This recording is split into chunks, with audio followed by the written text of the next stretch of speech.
ערב טוב, חודש טוב, שבוע טוב, הכל טוב. Thank you all for coming. Thank you, Yaakov, for organizing such a beautiful event, and whoever else was involved in preparing and working and advertising. And so, Bezrat Hashem, Zchut HaRabbi Mesayatam should have bracha in everything that you do. It's a very special night. It's the Rosh Chodesh of Chodesh Adar, the month of happiness and laughter and success and growth and all these good things. The topic that we chose for tonight, we titled it as, what is my purpose in life? Now, besides that I want to be very rich, that's most people what they like, but really what is my purpose in life? And some people are not even in the point of asking even that question. They're still in some wonderland that they don't even think of that.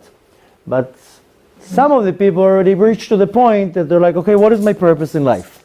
I came here for 60 years, 70 years, 80 years, if I'm lucky, and now what? And unfortunately, nobody has this answer, but everybody wants to know it.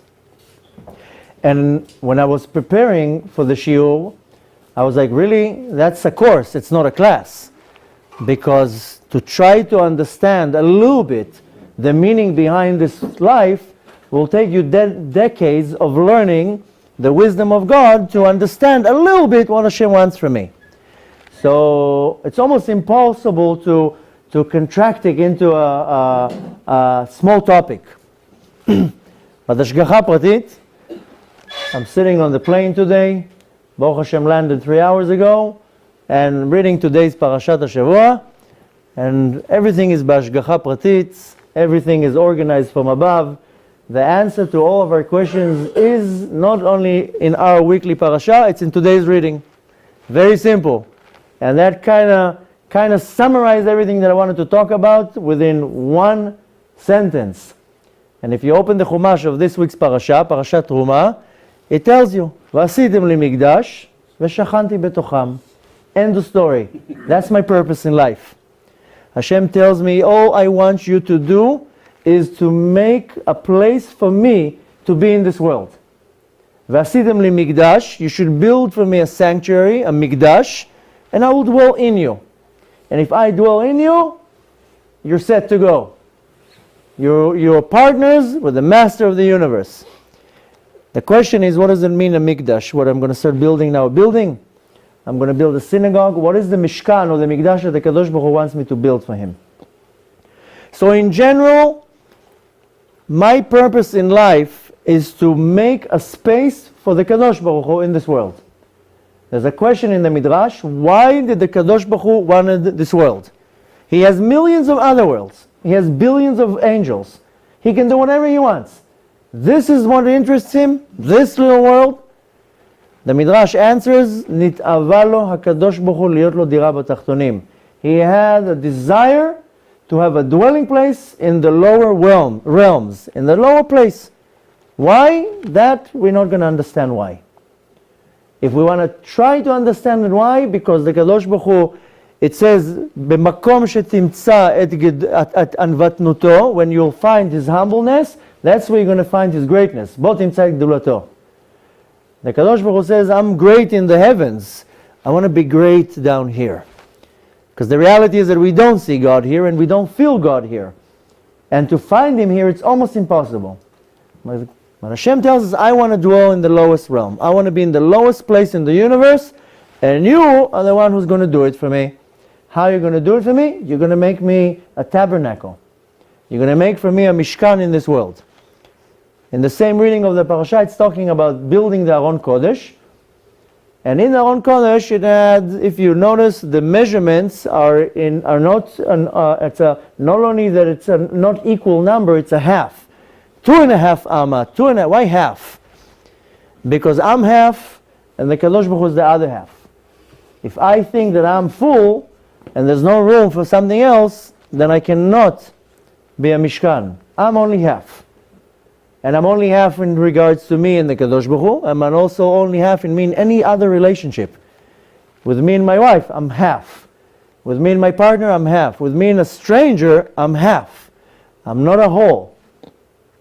I always have to be humble. So the Kadosh Baruch Hu comes and tells me, I want you to build me a Mishkan, I want you to build me a tabernacle, and then I will dwell in you. Now amazingly, it all funnels to the same thing. I told you, everything happens b'hashgacha pratit, everything is calculated from above, that tonight is the Rosh Chodesh of the month of Adar. In 2 weeks, Be'ezrat Hashem, we're going to celebrate Purim. Exactly 2 weeks. Purim is one of the 2 holidays that will remain forever. It says that very soon when Mashiach is going to come, all the holidays are going to be cancelled, and at some point all the mitzvot are going to be cancelled. The only thing that we're going to be left with is the holiday of Purim and the holiday of Hanukkah. Now, not that necessarily the holiday will be cancelled, all the actual mitzvah is going to be cancelled. This is already an argument. Really, the mitzvot are going to be cancelled? The mitzvot are supposed to be forever. There's many different opinions and arguments about that. That's not the point. The point is that the reason why our sages tell us that the holidays and the mitzvot are not going to be cancelled is because in the time of Mashiach, the godly revelation is going to be that godly revelation every day. So every day is going to be Pesach, and every day is going to be Rosh Hashanah, and every day is going to be Shabbat. But the revelation, the godly revelation that happens on Purim and on Hanukkah comes from a level that is called above descending chain, me'al seder ishtalshelut. Therefore, it's not going to be something that we're going to have every day. It's going to happen exactly like we have now, a Hanukkah and a Purim. That's why these 2 holidays that we celebrate are not biblical. They're from the sages. And these holidays, as special as they are, we don't stop from working. We don't do a special meal or special events. We do, but not like a festival from the Torah. Why? Because the godly revelation that happens on that day is way beyond what we can handle. Now, what does it mean, a godly revelation? It means, the translation is He'ara Elokit, as a type of a revelation that comes from a very high place. In Hebrew, He'ara comes from the word Or. Or is a light. Now, Hashem is compared to Or. We call him Or Ein Sof, the endless light. But it's not the lights that you see here in the light bulb. That's a lot of people, they're trying to understand. They're saying, oh, He'ara, it's a light. You turn on the lights. It's more of a revelation. It's almost like me coming and telling you now, you see that safe over there? There's $500 million in cash. You want the code? Oh, the code is the revelation, because now you can open the safe. If you don't open the safe, the money stays in the safe, you have no access to it. But if I give you the code, now you have access to this information. So this is a kind of to understand what's a godly revelation. That Hashem kind of gives me a secret to some type of hidden information. And on the holiday of Hanukkah and the holiday of Purim, this revelation is coming from the highest level of godly revelations. Now, what is it going to do with us? Because in 2 weeks we're going to celebrate the holiday of Purim, and in the holiday of Purim, there's already hinted everything that I need to do in the mitzvot of Purim. We mentioned that in a couple of the classes, especially the class that we had a few months ago in Great Neck about Mashiach, about the 4 mitzvahs that are done on Purim. There are 4 mems. We have Mikra Megillah, we have Mashloch Manot, Matanot Levyonim, and Mishteh V'Simcha. These are the 4 mitzvahs that we have to do on Purim, and everybody has to do it, including women and children. And each mitzvah starts with the letter Mem, which the concept behind Mem, that Mem, if you look at the letter, it has a wall on one side, a wall on the other side, and a base, but it has a little opening on the bottom. It's not a complete Mem, but Mem is one of the letters that has an end Mem, Mem Sofit, which is like a square. Amazingly, what we're required to do is a Mishkan. Mishkan is also with a Mem, with the letter Mem. And why Dafka Mem? What's in the Mem? If you look at the letter that the Torah starts with, is the letter Bet, which one might say, start the Torah with the letter Aleph. I mean, that's the first letter. Or why Dafka Bet? So Bet, if you look at the structure of the letter, has a wall on the right side, a ceiling, and a base. But it's missing one wall on the left. This is called Ruach Tzfonit, the northern part.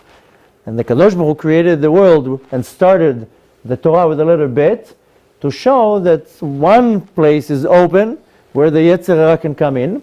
The Yetzer Hara has 7 names. One of them is Tzafon, Tzfoni, hidden. Why is it called like that? Because the Yetzer Hara has many different ways how he comes to attack me, so to say. But the most harsh way that the Yetzer Hara is going to come when it's hidden. And Tzafun in Hebrew is hidden. Something that is hidden very well, it's called Tzafun. And there's also a word in Hebrew that comes from the same root that is called Matzpon. Matzpon is my conscience. And my conscience is the one who stops me from doing the things that I don't want to do.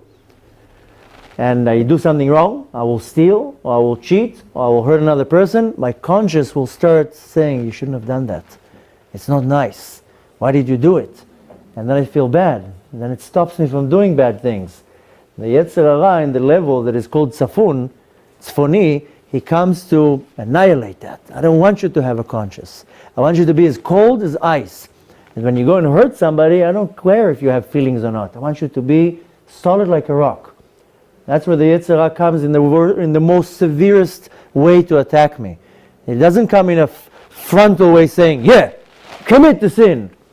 Comes and manipulates the situation that my conscience, that stops me from doing something wrong, is numb now. So the Kadosh Baruch Hu created the world with the option that there has to be a Yetzer Hara. Has to. If there wouldn't be a Yetzer Hara, there's no point to do the world. The Zohar explains that before the world was created, just to have a little bit of history, first there was only the Kadosh Baruch Hu, Hu v'Shmo, only him. There was only the Kadosh Baruch Hu. Then he wanted to be a king. So, en melech belo am, there's no such a thing to have a king without a nation. If I don't have a nation, who am I going to be king over? So he created a nation. He created a nation of souls that he will be king over. And through the Spirit, the Kadosh Baruch Hu shined his godly light, and all these souls were receiving this tremendous pleasure just seeing the wisdom of the Master of the universe. He was projecting his unbelievable wisdom, and they would just receive it. And this went on for a certain amount of time. At some point, all the souls felt very, very bad, and they said, listen, will you just give us, and you give us, and you give us, and we also want to give something. We feel bad that we're just taking. The Zohar calls it Nehama Diksufa, bread of shame. Like a poor person that comes and knocks on your door and tells you, can you give me some money? And the next day, can you give me something to eat? Can you help me? Can you help me? At some point, it's embarrassing already. The Zohar says that they felt embarrassed. So Hashem says, no problem. I have a solution. I will create a world, and I'll put your souls in bodies, and I'm going to give you a lot of mitzvot to do, and you're going to earn your reward. And that way, you're not going to feel shame. You're going to earn what you deserve. And that way, you did a lot, you get a lot. You did a little, you get a little. Fair. And that way, you don't have to feel bad that you're just getting and getting. Of course, before the souls were able to say Jack Robinson, the world was created, and the souls were not, no, we were joking. Why are you taking us seriously? But it was already too late, and the world was created. And in order for this whole plan to come to fruition, had to be some type of an opposition, some type of a force that will try to convince me to work. And that's the Yetzer Hara. And if you go to the first story in the Torah, Hashem created the world, then he created Adam and Chava, and then he created the Nachash. Now a lot of people think that the Nachash, the snake, is like this little spaghetti going into Gan Eden, and people think that Gan Eden is like this tropical place with waterfalls and beautiful birds, and Adam and Eve are sitting with pina coladas there. And the reality is that Gan Eden is a state of mind. It's a spiritual place. That the Gemara says that the head of Adam Arishon was in Olam HaAtzilut, in Gan Eden, and his feet were in this world. The Gemara says that the Adam Arishon was 500 amot high. That's like 150 meters. It's like an Empire State Building. Now, whether it's literally or not, that's not the point. The point was that his head was in Gan Eden, in a spiritual place, but his body was in this world. And then the Nachash didn't like what he was seeing, the snake, and he had to ruin the party and had to come to create problems. And up until today, that's the one that we're battling. That's the one we're fighting. Now this Nachash, Yetzer Hara, this is the power that comes to make me do something. If there would not be a Yetzer Hara, then there wouldn't be any resistance. It's almost like me going now to the gym, the most fanciest gym in New York. I paid the highest amount, and imagine me just coming into the gym, sitting on the chair. Nothing's going to happen. I have to push something, and I have to push something that will have a resistance. If I'm just going to sit on the chair like this, or just go with my hands like that, nothing's going to happen. I have to push a piece of weight. Why? Because with the resistance, there can be a development. So the Yetzer Hara is actually my friend. He's not somebody that is annoying me. He's creating resistance. That if I'm just going to sit like this all day long, nothing's going to happen. So the Yetzer Hara comes and he starts creating situations that will be some type of resistance, that I'm going to have to go out of my way. So the world was created in such a way that the Sefer Torah starts with the letter Bet, showing that there has to be room for the Yetzer Hara to come in. If there's no room for the Yetzer Hara to come in, there's no purpose here. There's a story that it's told about the holiday of Hanukkah, that at the time of Hanukkah, before the whole story happened, the biggest Yetzer Hara of that generation and the generation before that was idol worship. Now we don't understand what it means, idol worship. Idol worship is not necessarily to bow down to an idol. But the desire, the te'ava, this lust for idol worship 2,000 years ago was so powerful that it's almost compared to a person in our generation that is addicted to drugs, that he cannot hold the addiction. He has to have the drug. That's how powerful the pull to Avodah Zarah was. To a point that they could not stand it even. So their sages came at the time that says we have to annul this Yetzer Hara. And with that, we're going to annul another Yetzer Hara that is called forbidden relations, arayot. And that's what they did. They annulled it. Now the problem was that with the Avodah Zarah, with idol worship, that worked well. But with the other one, with forbidden relation, they saw after 2-3 days that there's no eggs. Because the female chicken, the way she gets pregnant is when the male chicken does his crow. And then she gets pregnant. And now they canceled the whole concept of relations, so the chickens weren't even laying eggs. There wasn't even the urge for any type of creature to procreate. Not animals and not human beings. Because they took away the Yetzer Hara of any type of relations, forbidden or permitted. So they had to reverse it back again.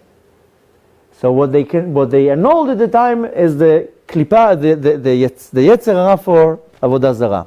Instead of that came a different Yetzer Hara. That's when the kingdom of Yavan rose. And they brought with them the whole wisdom of Yavan. The whole concept of what's called Ta'anugot HaGuf, the pleasure of my bodies.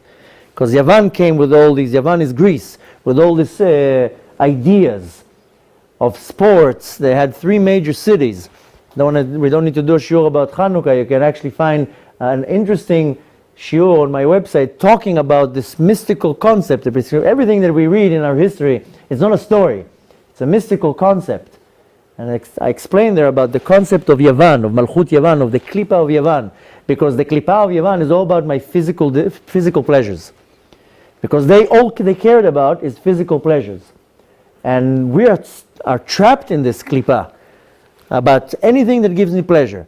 A good cake, a good cup of coffee, a good vacation, everything that gives me some type of a pleasure, it comes from a very, very powerful force, a klipa, a negative force that pulls me in it, because the Torah is the opposite.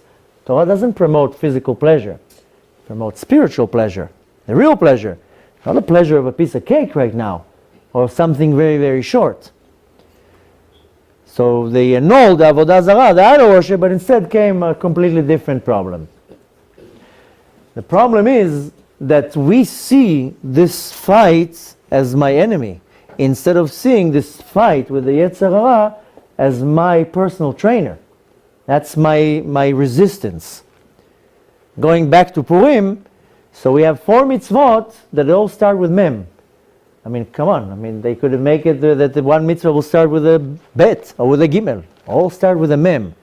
Why? Because the mitzvot of Purim, when I'm doing it, I have one little opening in them. The mem, that is not the mem stuma, so it's kind of sealed from all directions, but it has a little opening in the bottom. There's still a place for the Yetzer Hara to come from the bottom quietly and create a problem. Ultimately, I have to get to a point that my mem is stuma, is a square, the last mem sofit.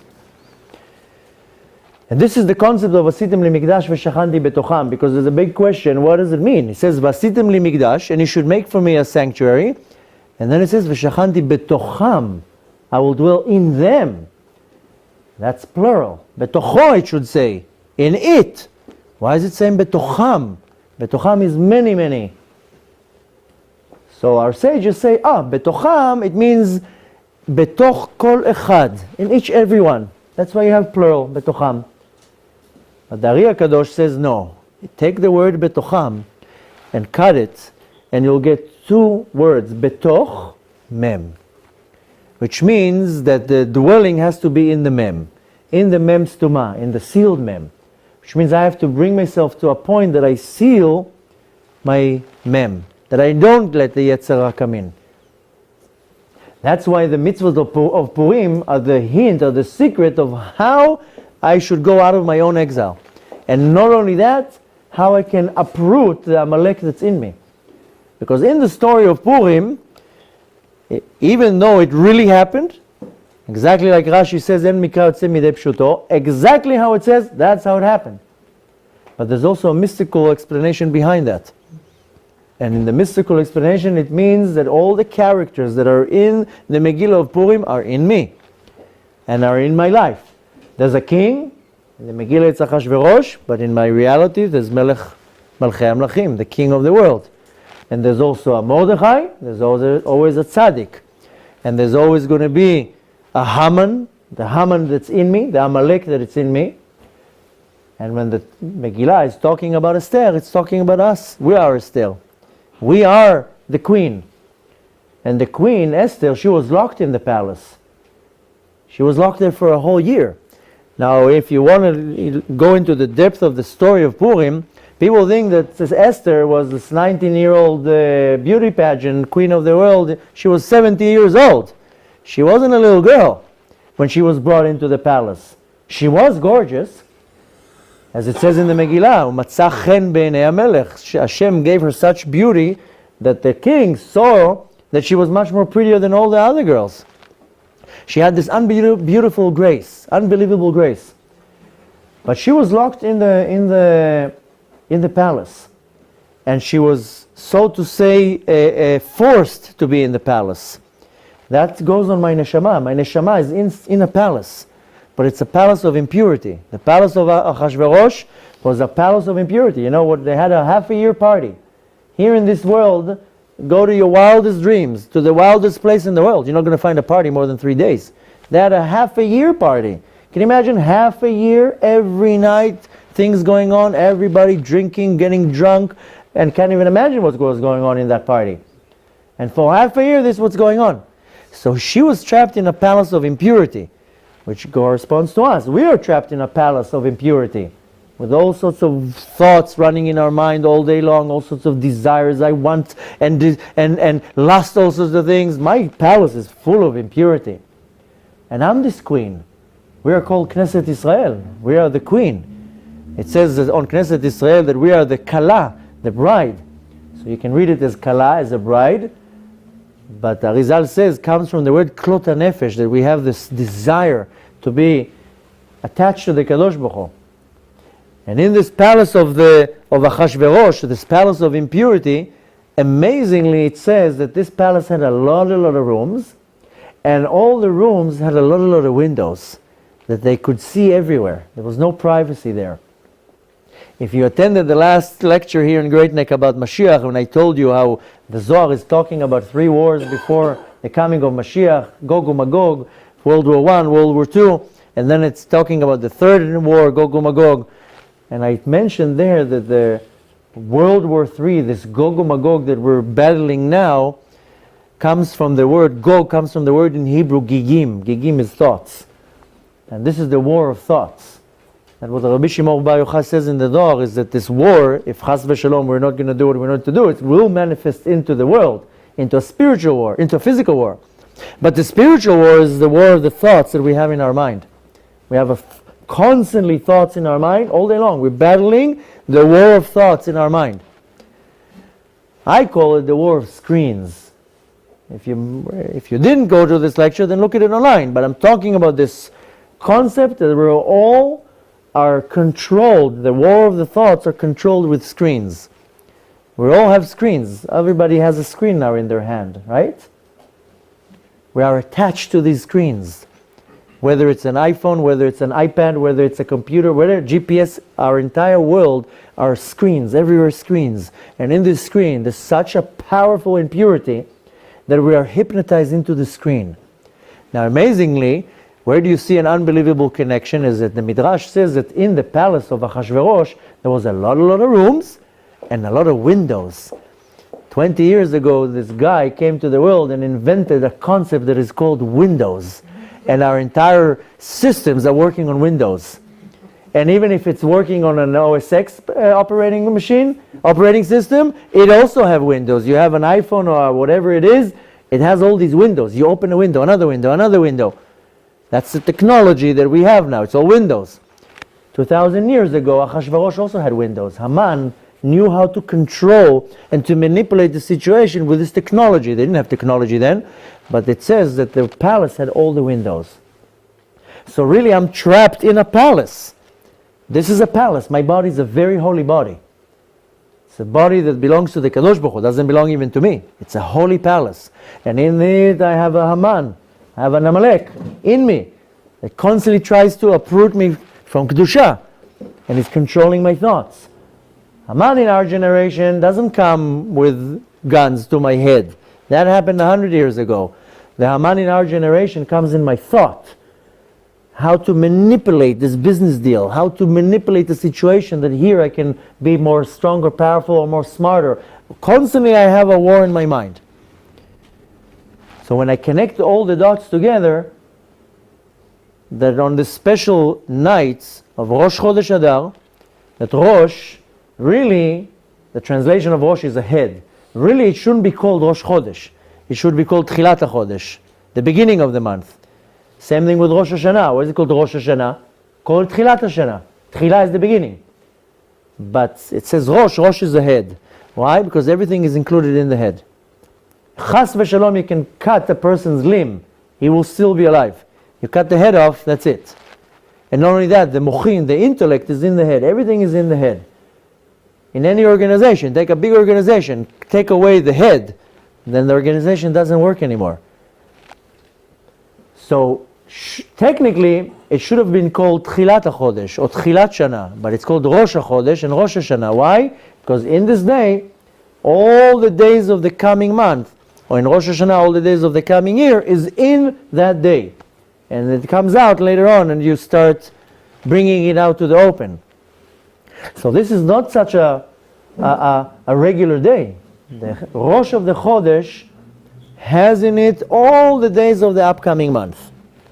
Now every month in the Jewish calendar has a certain power, and it has a certain character, and has a certain motion. And the motion of the month of Adar is called tzchok. Tzchok is laughter.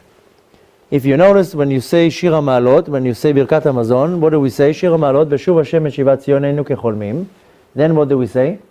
Az yemale tzchok pino. The laughter in our mouth. Now there are two types of laughters. There's a laughter that comes from a very bad place, and this is what's called leitzanut, making jokes. This is not a good laughter. Even though it makes you maybe a little bit more happy or whatever, this is not a good laughter. This is not laughter that's coming from purity. It's laughter that's coming from impurity. But there is a laughter that is called tzchok, that comes from a very deep place of our neshama, and that's a very, very powerful tzchok. That's why it says that when Mashiach is going to come, then we're going to realize, then our mouth is going to be filled with laughter. I mean, sometimes somebody tells you a joke or you see a certain scene or something and you laugh so hard that this laughter is so powerful. Laughter in our life can change my entire reality. If I laugh 2-3 minutes a day, but real laughter, not nonsense, not the jokes and all sorts of movies that make no sense, but real laughter, if a person can carry in his life a minute or 2-3 minutes a day of serious laughter, that's going to be the most healthiest person in the world. You see, now they understand. They bring clowns to hospitals, and they bring all sorts of entertainers to the hospital because a person half dead, just give him a good joke, that's it. He's already a little bit more alive. So the emotion of the month of Adar is laughter. And again, not laughter that you say a joke and you laugh, but the inner laughter, this unbelievable happiness that comes from within. So Rosh Chodesh Adar is a very special time. More than that, we want to try to figure out what is my purpose in life. So yes, my purpose in life, to sum it up, is to make a dwelling place for the Kadosh Baruch Hu in this world. That's what I was created for. I was not created to be a singer, not an architect, not a lawyer, not a model, not anything else. As long as I understand that what I was created for is not the right purpose, then I will never be successful in anything that I do. Because I constantly will build all these ideas and they're not true. Now, the Kadosh Baruch Hu is called Emet. It says on the Kadosh Baruch Hu, Hashem Emet v'Torato Emet, which means that the entire foundation of the Torah Emet is truth. The entire foundation of the Torah is truth. Unfortunately, 99.9 people in the universe are distorting the truth. They don't want to do anything with the truth. I'm not talking about lying right now. I'm not talking about deceiving and cheating. I'm talking about seeing the reality as the truth. And this is where the foundation lies, because the reality is that most of us are liars. And a lot of people look at me like, oh, he's not talking about me. I'm not a liar. Yeah, I'm talking about everybody. We're all liars. We lie to each other, we lie to people, all day long we lie. If you monitor yourself, take yourself a notepad and write down every day, but be honest.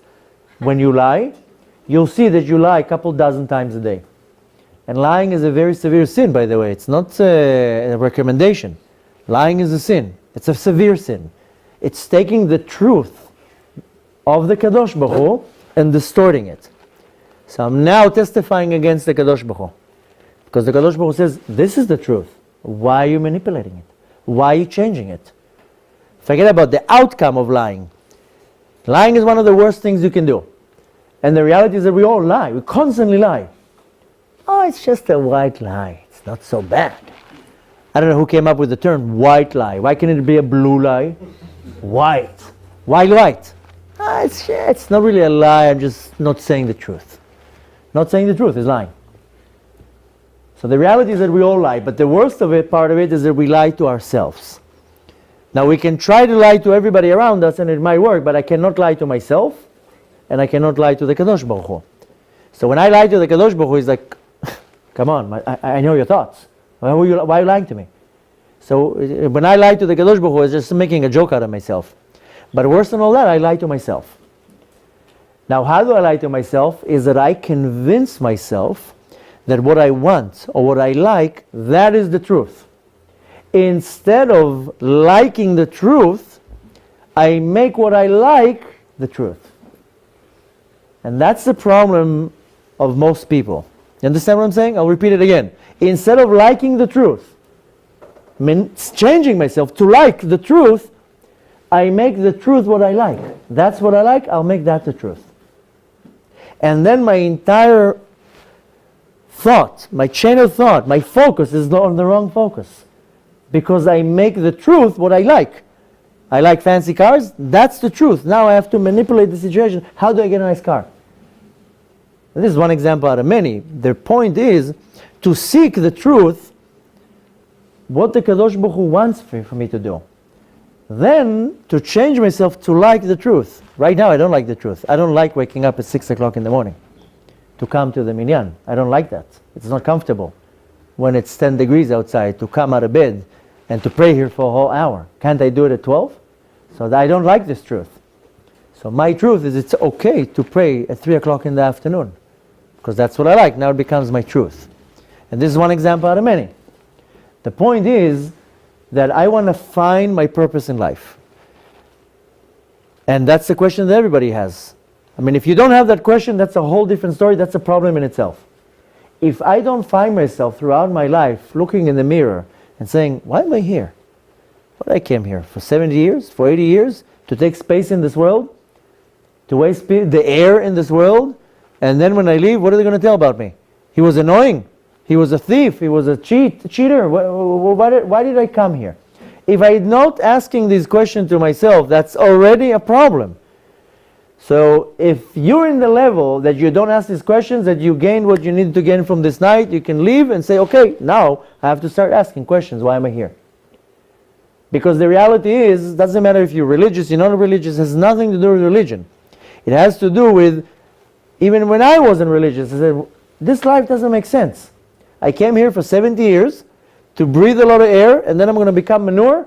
That's what I came here. Even when I wasn't religious, it didn't make sense, this idea. Has to be something. Has to be some type of a purpose. The reality is that there is some type of a purpose. The purpose is way beyond what we can understand. We cannot understand that because it's the wisdom of the Kadosh Baruch Hu. It's almost like me coming now to a doctor and telling him, can you tell me in 5 minutes, summarize the entire concept of the human anatomy? You can't. I just learned 10 years in university to become a doctor. I cannot give it over in 5 minutes. I can give it over, not in 5 minutes. So to understand what the Kadosh Baruch Hu wants, it's not so easy.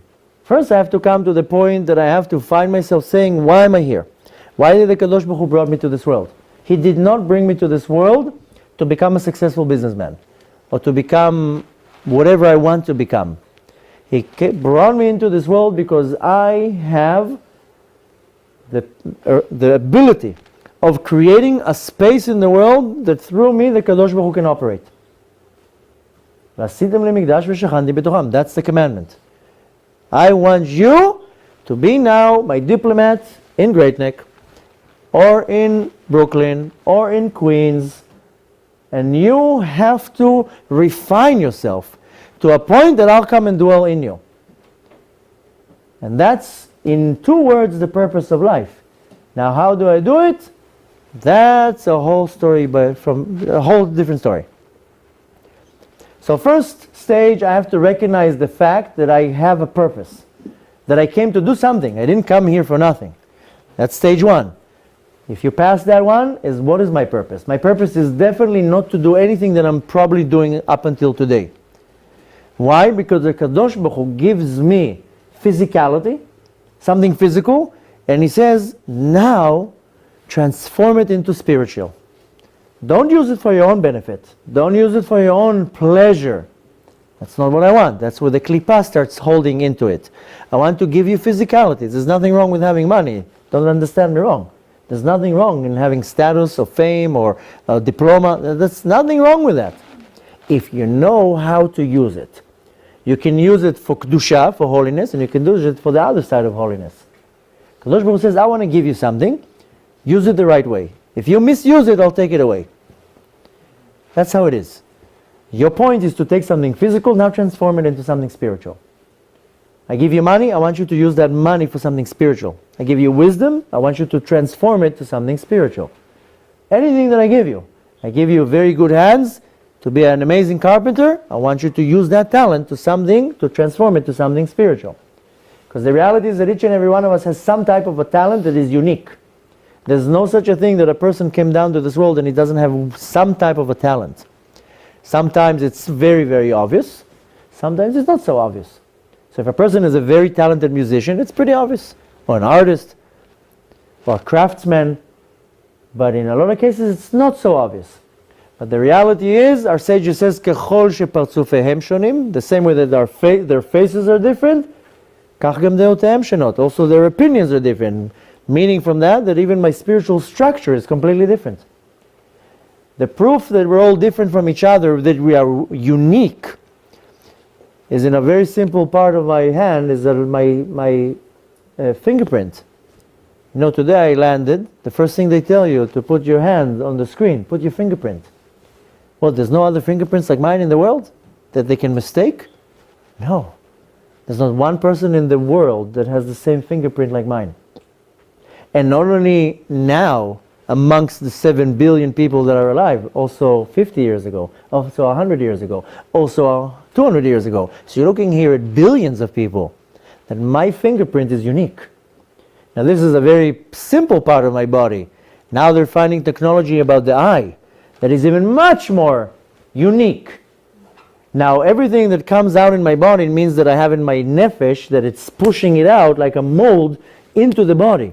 Which means that if I have fingerprints, it means that my nefesh has these lines that are like a mold, that are pushing it out, so my body ejects these lines.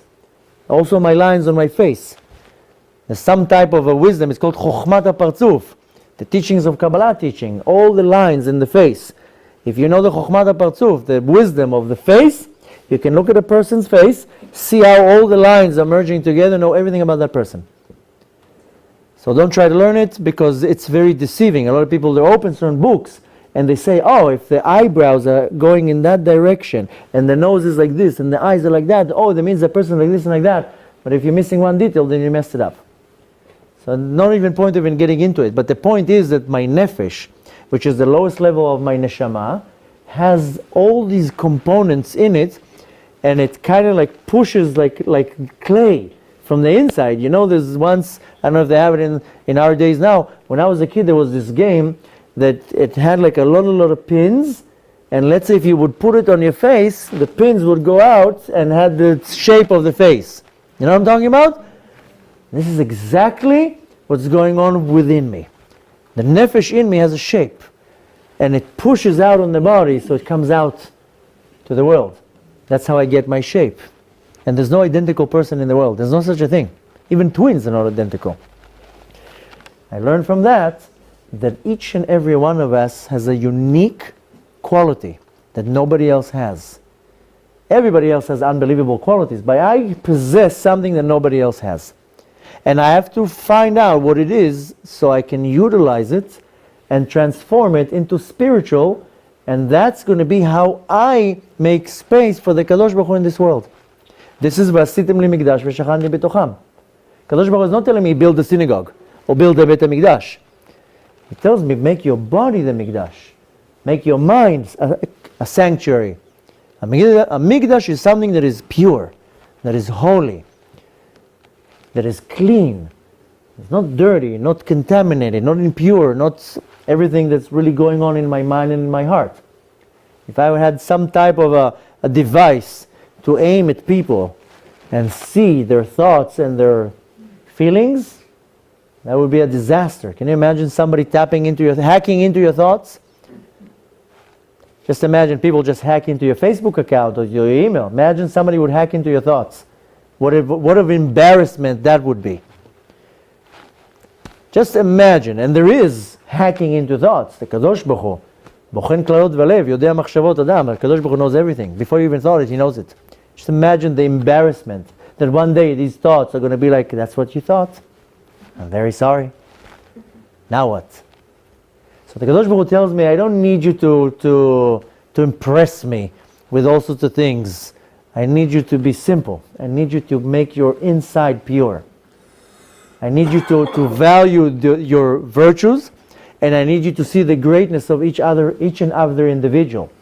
You have something unique. You have to find what it is, utilize it, bring it into action, because that's what I created you. I did not create you to work 80 years and to finance a bank with your mortgage. I created you for many other things.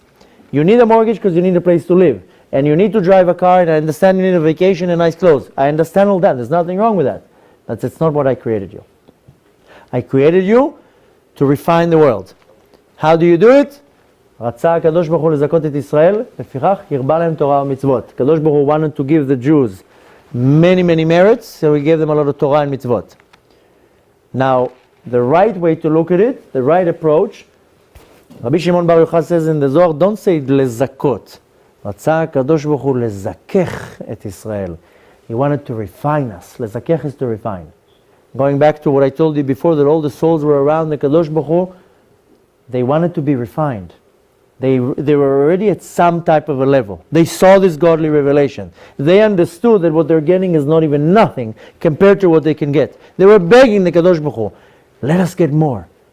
Then he says, no. If you want to get more, then you have to work on yourself. You have to refine yourself. You refine yourself, I'll give you much more. So really, if I want to look at it in a very superficial way, I came here to refine my system in order for me to reach to a much higher level, that when I come again to the spiritual world, I can be a much greater capacity to receive this godly revelation, which don't even try to understand what it means, because we're never going to understand what it means. Our mind cannot fathom what it means, godly wisdom. We're not. Don't even try. Just we should take our words, the words of our sages, that it's the best thing that can happen to us. Just for 1 second being next to the Kadosh Baruch Hu. And the only way for me to gain it is if I refine myself. How can I refine myself? It's all hidden in the Torah. The Torah might look like a historic book, and a very annoying book with very annoying rules. But the reality is the Torah tells me, oh, you want to find the purpose? Here, just read the Torah. It's not such a thick book, it's only this one. There are thicker books in this world, and people still read them. The Torah holds in it all the secrets of your success. You just have to become a vessel to receive it. The only way to receive this unbelievable depth is if I humble myself, if I understand that I'm nothing. If I think that I'm something, then I will never get the Torah. If I approach the Torah with some type of ego, then that I'm something, I will never get one word from the Torah.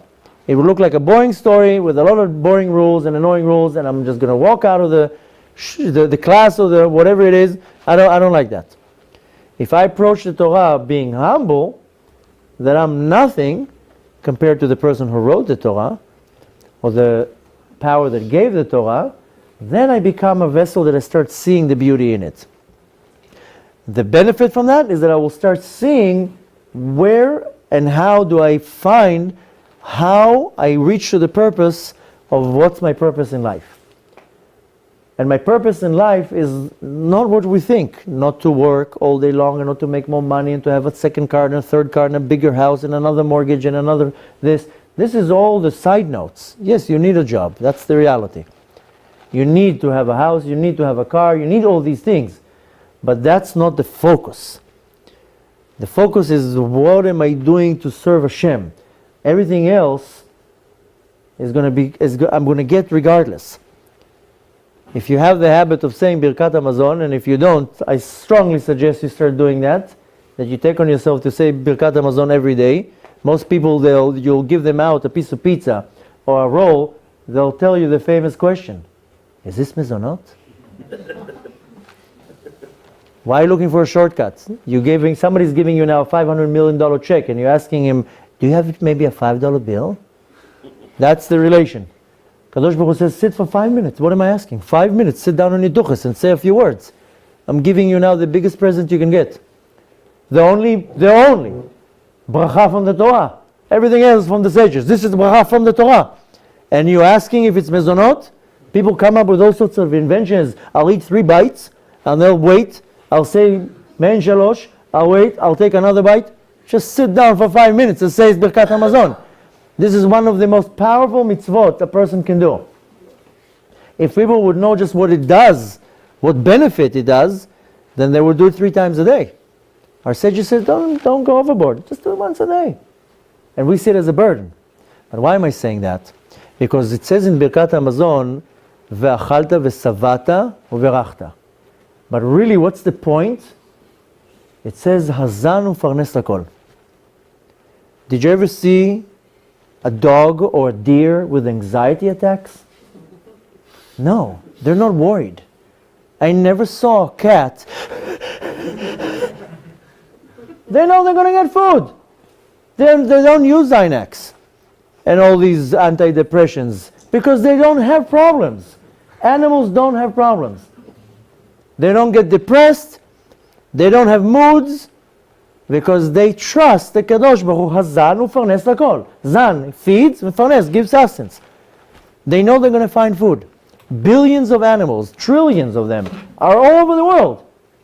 They always have what to eat. We are the only creature that is worried. How am I going to get food? How am I going to do this? What's going to happen? How am I going to get my job? By the fact that I'm worried, that's how I'm creating the lack of what I don't have. If I would not worry about anything, I will have everything that I need. In the portion that I'm supposed to get. It doesn't mean that I'm going to have piles of money. It just means that I'm going to have what I need to get. A fraction of people in the universe are so calm and they have trust and belief that the Kadosh Baruch Hu is going to send them their money and their food. They sleep good. They don't have ulcer and all sorts of other anxieties. Because Hashem sustains billions of people, He'll give me too. That's it. Most people, they build off this anxiety and this worry and this, I have to get, how am I going to get food? How am I going to get? Kadosh Baruch Hu says, just sit on a bench every day. Don't worry. Hazan u'farnes hakol. I'll give you whatever you need to give. I'm not going to throw you to the street. You want to worry? Okay. So you're taking a step back. You know worry, how we say in Hebrew? Worry in Hebrew is de'aga. De'aga has all the letters starting from Aleph. Aleph, Gimel, Dalet, Hey. It's missing one letter in the order. It's missing the letter Bet. Because if I have Bet is bitachon, that I have trust in the Kadosh Baruch Hu. If I have bitachon, I will never worry about anything. If I don't have trust in the Kadosh Baruch Hu, all day long I'll be worried. Where am I going to find parnasa? Who am I going to get married with? Where am I going to find to live? The landlord just kicked me out. What am I going to do? Well, I just got fired. All day long I'm worried. If I have bitachon in the Kadosh Baruch Hu, I'm not worried about anything. You know, to this trip, last minute my daughter joined me. She was supposed to come tonight. She was jet lagged. She just fell asleep. And after we bought already the ticket, I look in the passport and her passport expired. Now there's no time to do a passport. We live in Israel. So I told her, don't worry. Don't worry. Kadosh Baruch Hu decided you're coming with me. There's a ticket. Don't worry. And everybody, my wife and her, what are you going to do? Don't worry. How did the song go? Don't worry. Be happy. Against all odds, and we were in the airport, she's already hyperventilating. My wife calls me, prepare your mom, that if they don't let her go on the flight, she comes and picks her up. I said, I packed a bag, she's coming. You have bitachon, everything works out. Of course, we came to the airport, they told us, what? No, I said, we didn't notice, here's her birth certificate, here's this, here's that. Okay, fine, go on the plane. We land in America, the same thing. My daughter was like shaking. I'm getting text from my wife. Are you in? Are you in? Did they let you in? I'm like, why are you worried?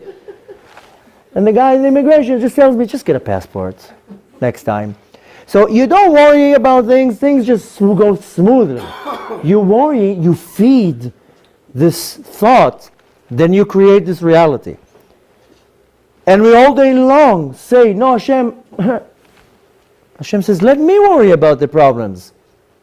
You know, there was once a story about this guy who finally reached to the point of his life that he was about to sign the $1 million deal. After all the preparations and all the presentations, and finally the deal that if he signs it, that's it. The Facebook deal, $100 million. He wakes up 5 hours in advance, he's already showered, dressed, groomed, and he says, okay, the meeting is downtown, I'm not taking chances, I'm going 4 hours before. There's not going to be a chance that I'm going to run into traffic or parking problems. He comes in 3 hours before the meeting. He arrives at the building. He's all happy, starts circling the building, looking for parking.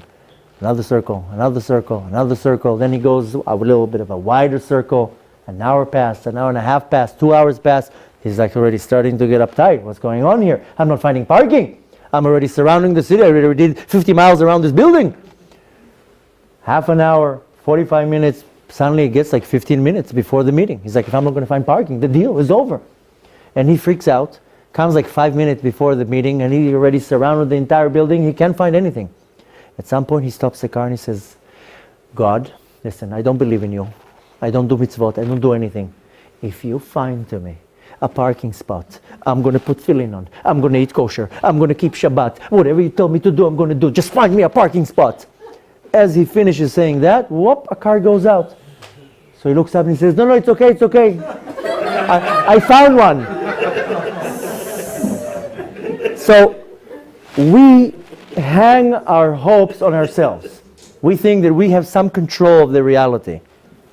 The reality is that Hashem moves everything around in the world, and we don't give him zero credit.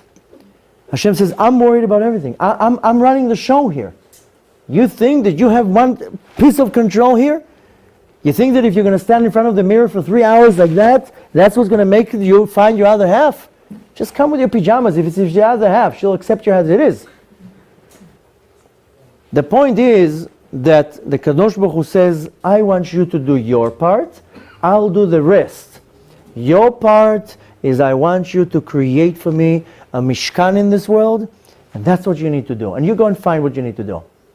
And when you do that, I'll fill in the rest.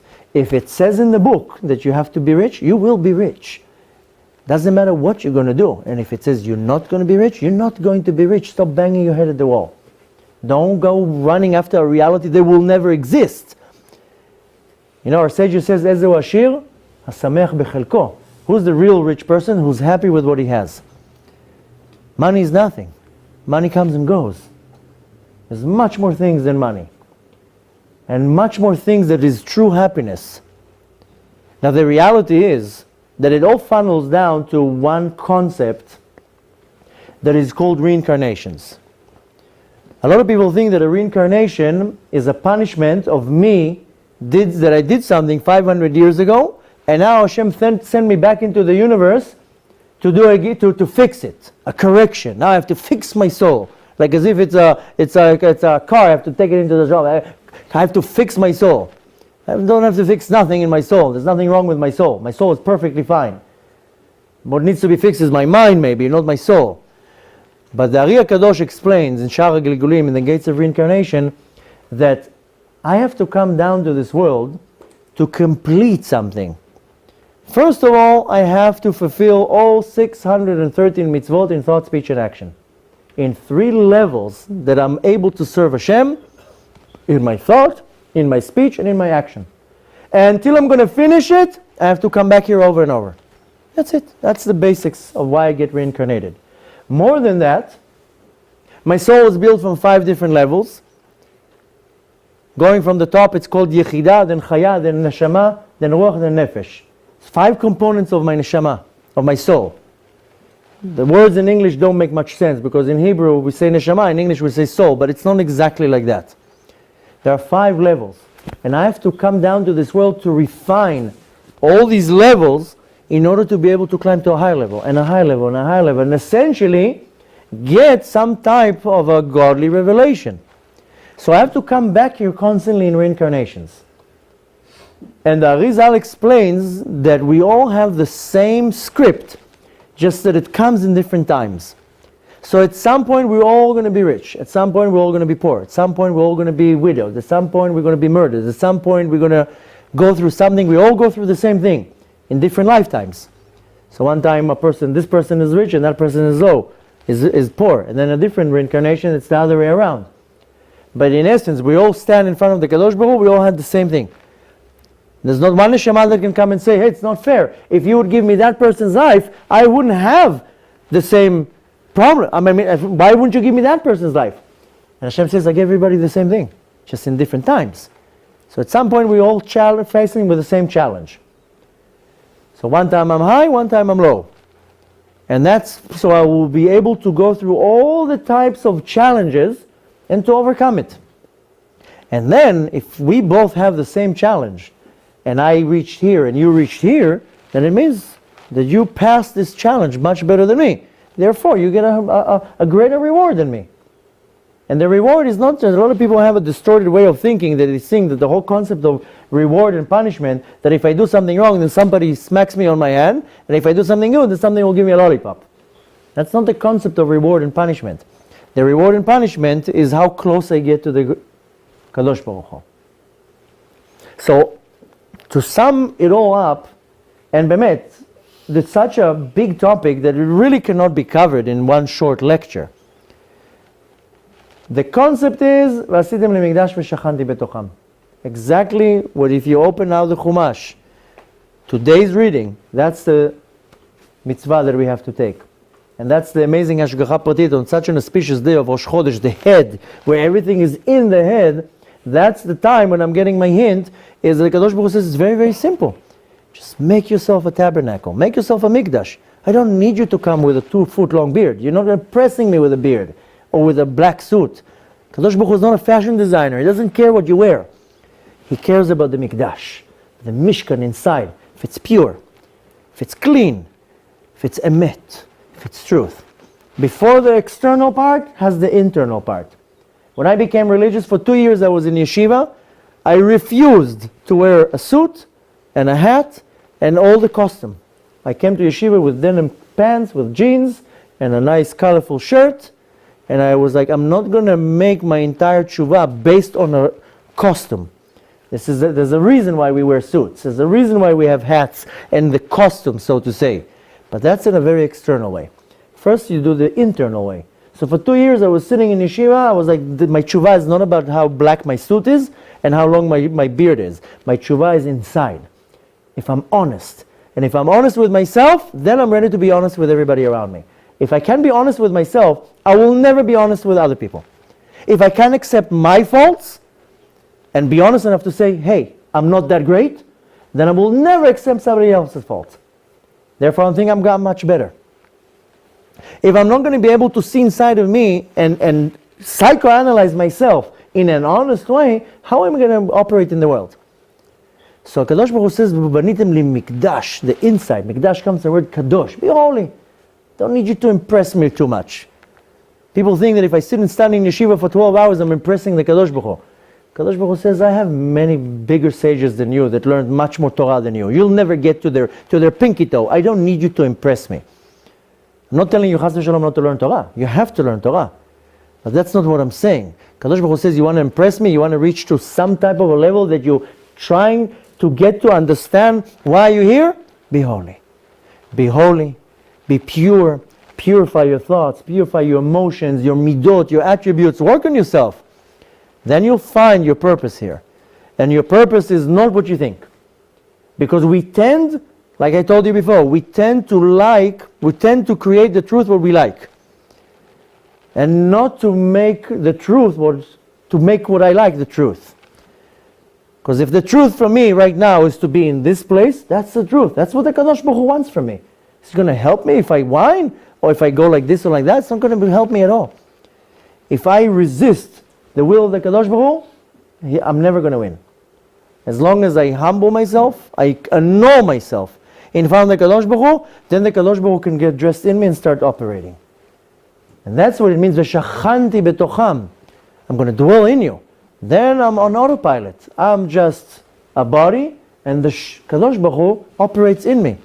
Suddenly my thoughts are different, my mouth, my speech is different. Then I really see my success.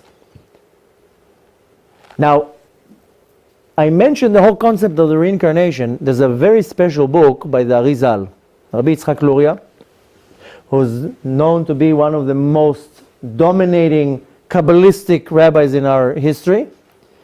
And he's my neighbor. I live 500 feet from him. The Arizal is a very special neshama that says on himself that is a nitzotza, reincarnation of Moshe Rabbeinu. But the Arizal was born in Yerushalayim, and since he was a little kid, he was known already to be something not normal. In a later age, his father died, and his mother took him to Egypt, where he lived with his uncle. And from a very early stage, he had already what's called the Gilui Eliyahu. Eliyahu Navi used to reveal himself and teach him all sorts of things. At some point, he told him, I need you to go up to Tzfat, and you're going to look for a rabbi called Rabbi Chaim Vital, and I need you to instruct him and teach him. So he packs his bags, he goes to Tzfat, and at the time, you have to understand, Tzfat was the capital of Torah, of the universe. And this generation just understand the structure, what's going on. The Mara De'atra of the city is the one and only Maran Yosef Karo, the Baal Shulchan Aruch. He wrote the Shulchan Aruch. He's the rabbi of the city. The Mekubal of the generation is the Ramak, Rabbi Moshe Cordovero. And underneath him, another like 50 Mekubalim, that each one is like a bigger pillow than the other. Rabbi Chaim Vital, Shlomo El-Kabetz, and dozens of them, the Al-Sheikh, the Abu Hav. This is like a city that you walk in there, you feel like where am I? Walks in this young guy, the Arizal, 34 years old, goes to Rabbi Chaim Vital and tells him, Eliyahu sent me and I have to teach you some Torah. And of course he kicked him out of the door right away. After him being a little bit pushy, he told him, okay, he asked him a few questions. Needless to say, the Arizal floored him completely floored him. And then he says, okay, now I'm ready to learn from you. He sat with him for one day and taught him, and he could not understand one word. The Rabbi Chaim Vital, and you have to understand, this is like a giant. The Arizal took him to the Kinneret, and he pulled out the well of Miriam, Be'er Miriam. We don't know exactly where it is. Some say it's in the Kinneret, some say it's around the Kinneret, but the Arizal know exactly where it is. He pulled it out, he gave him one cup from the well of Miriam, and he drank it, and he started delivering to him all his wisdom.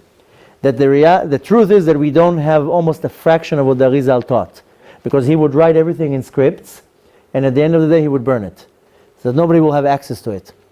The story says that at one point the Arizal would barely sleep. He would take these short naps. He would put his head down, sleep for like a minute, get up. One time he fell asleep, and it was a long time. He said a couple hours. So there was a very rich man in the city, and he hired about 300 people. And they all came, they took all the scripts, and they all, at night, copied it. And that's what we have from the Arizal is from that night. These are the Kitvei Arizal, the scripts of the Arizal. There's no books by the Arizal. Rabbi Chaim Vital took all his teachings and brought it into books. What we have is the scripts, and what we have is a drop in the ocean of what he taught. That's how special the Arizal was. And he has a book that is called The Gates of Reincarnation, Sha'ar HaGilgulim. The Sha'ar HaGilgulim is built from 40 chapters, 40 Hakdamot. And this is really the book that gives you all that you need to know about why am I here. What's the purpose of my life here? Now this is not a book that you can open and read. It's a very difficult book to understand. But the Kadosh Baruch Hu gave me a great merit that a few months ago we opened a yeshiva, a seminary for women in Tzfat, called Be'er Miriam, the well of Miriam. And we started learning there a few months ago the Gates of Reincarnation. We're already now, a week ago, we finished the first chapter, the first Akdama, which took us about 3 months of going through. This is one chapter out of 40, and that's just the beginning, the Akdama, the introduction, which took us almost 2.5 months to go through it. But all these lessons are recorded. They're not loaded yet on my website, but very soon they're all going to be loaded on the website. It's going to be an entire course about the entire book of the Gates of Reincarnation. There's no other place in the world that explains and interprets this book. Some people can read it, they don't understand nothing. There are some sources in Hebrew, but there's nothing in English. So I strongly suggest we have these cards outside on your way out. Then take a card, check it in a few days, because the website now is 99% built. The course is going to be loaded there, and anybody can have access to this course. And it goes every week. We upload the new episodes, the classes that we learn. This is explained and taught in such a thorough and deep way that really, like I told you before, you cannot understand God's wisdom like that. It has to be taught. It has to be toiled. A person has to really dwell into it to understand exactly what I'm supposed to do here. If I want to make now a lot of money and I say, okay, what makes money? A lawyer makes money. Okay, let me become a lawyer. You'll still have to invest 5 years in university, 4 or 5 years, and then another 4 or 5 years and getting into the trade, and maybe it will take you 20 years before you start making money. But yeah, it's a good, and doesn't mean that even you're going to make money. Some lawyers don't make money, some don't. So if I want to know what's my purpose in life, my purpose in life should actually be asked, not what is my purpose in life, is what is my purpose in eternity? Because this life is a tool to get me into my eternity, the ticket to get me into my eternity. So my question should not be what is my purpose in life, is what I should do in this life to fulfill the purpose of my eternal soul. That's a much greater question, a much more correct question to ask is, how am I getting to reach to my purpose in my afterlife, in my eternal life? And this world will help me to achieve it. So, to sum it all up, at least that you leave with something out of this room, is that I have to make my existence a mishkan, a tabernacle, holy. And if you have to leave with something out of this night, is that how I'm making myself more holy than I am. And this is not holy. I mean, it might look like holy. It's just a very long beard, that's it. Holy is inside. And if you need to go out with something out of tonight, is how am I making myself more pure? How am I controlling my thoughts that they'll be more pure? My speech, instead of saying a curse every 2 minutes, how can my speech be more pure? How can my thoughts be more pure? How can my actions be more pure? How can I have more patience to another human being? How can I look inside myself and do the right psychoanalyze my behavior the right way, that every day I'm actually growing one step closer to my purpose. And the reality is that there is a gem hidden in me. I just need to know how to pull it out. And the way to know how to pull it out, it's in the Torah. The Torah tells me everything. And I need patience. And I need to have understanding and love to the Kadosh Baruch Hu in the Torah to be able to start taking it on myself. And that's why I decided to do this course, because this course is the tool I found from so many different types of books. Baruch Hashem, the Kadosh Baruch Hu zika oti, that for years I'm learning Torah. There are few books that actually give you tools to how do I operate in this world. Because we have a very big misconception of what it means to serve Hashem.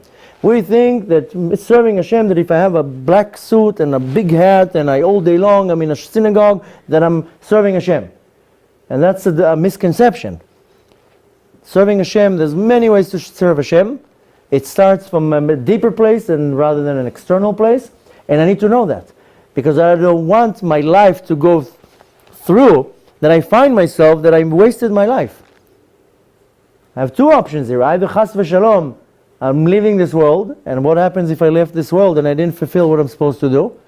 Or even a much better option, I mean, Mashiach can come tonight, and now what? I'm going to be caught, wait a minute, I'm not done. Hey, I didn't do anything.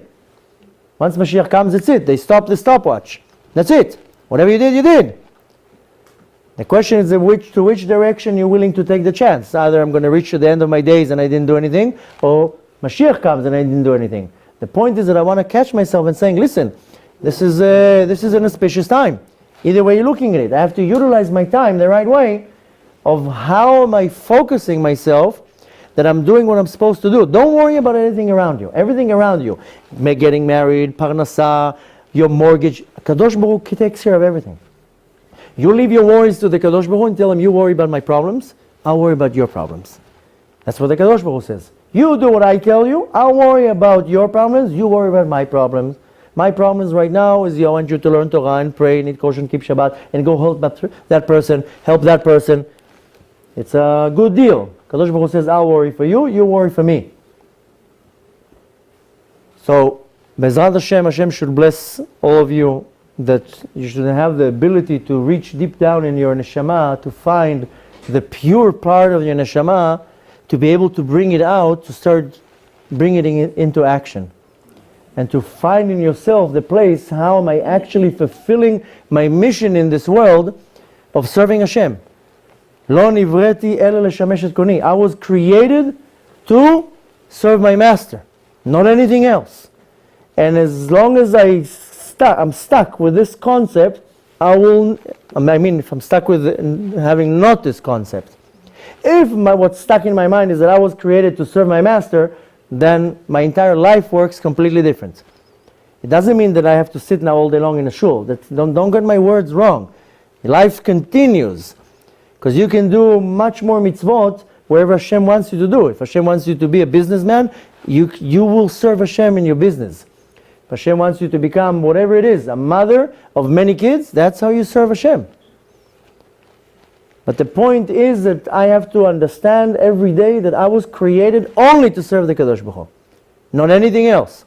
It's not about my will, it's about the Kadosh Baruch Hu's will. Somebody now asked me on the way here, we were talking, he presented a question and I told him, Hashem doesn't care. He wants you to care about His will. And as long as you're holding in a very egocentric way about what I need, it's not about I, it's not about you. It's about the Kadosh Baruch Hu's will. If you want to be successful, is you go after the Kadosh Baruch Hu's will, not your will. This is called the Ratzon HaElyon, the Ratzon of the Kadosh Baruch Hu. I told him, you think I want to be here or not? I don't want to be here right now. I mean, no offense, I like you all. I don't want to be here right now.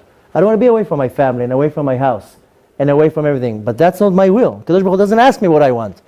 Kadosh Baruch Hu says, I want you in New York right now. I need you to do this, this, and this. I don't ask questions. I pack my bag and I leave. And if you ask me, I don't want to do that. I don't want to do many things. But that's not my concern, is what I want. It's about what the Kadosh Baruch Hu wants from me. And if I hold in my way of thinking that it's about me, it's not about me, it's about what Hashem wants, the Ramban says, "Ashpel tatzmecha v'yinasecha makom." Make yourself humble, make yourself small. Kadosh Baruch Hu is going to already rise you to levels you can't even imagine you can even reach. So whatever you're supposed to be, that's what you're going to be. If you let Hashem run the show. If you humble yourself. So Bezrat Hashem, we should all reach to the level that we really humble ourselves to a point that we're able to fulfill our purpose and really building a Mishkan to the Kadosh Baruch Hu.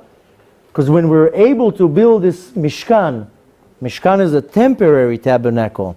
There's a difference between a Mishkan and a Mikdash. A Mishkan is a temporary tabernacle, what they had in the desert for 40 years. And then in Eretz Yisrael for another 410 years. They had a Mishkan Shiloh, it was temporary. It wasn't the real Bet HaMikdash. Then came Bet HaMikdash. So Kadosh Baruch Hu says, first you build a Mishkan, then I'll give you the Bet HaMikdash. And this is where it starts, now in Chodesh Adar. Because we have the ability by fulfilling the mitzvot of Purim to hastening the Geulah. The story of Purim is the story of the Geulah. And by me building a Mishkan, then I will be worthy to get the Mikdash. And not everybody, Chas v'Shalom, might be worthy to stand in front of Bet HaMikdash. This is a zchut. Can you imagine? For thousands of years, people were tortured and murdered, and we can see Bet HaMikdash with our eyes. But of course, it depends on me. It depends on my work, it depends on my avodah, and depends on what I do. So Bezrat Hashem, Hashem should bless you all with unbelievable success in your path, and whatever your heart desires should be fulfilled. That your Ratzon should become the Ratzon of the Kadosh Baruch Hu. Bezrat Hashem, we should all merit to see with our own eyes the coming of Mashiach and the building of a Bet HaMikdash. And it should happen very speedy in our days. Bezrat Hashem should have a beautiful Chodesh and a Purim Sameach. And from the holiday of Purim, we march into the month of Nisan, the month of Geulah. Bezrat Hashem, should all merit to see the coming of Mashiach very soon.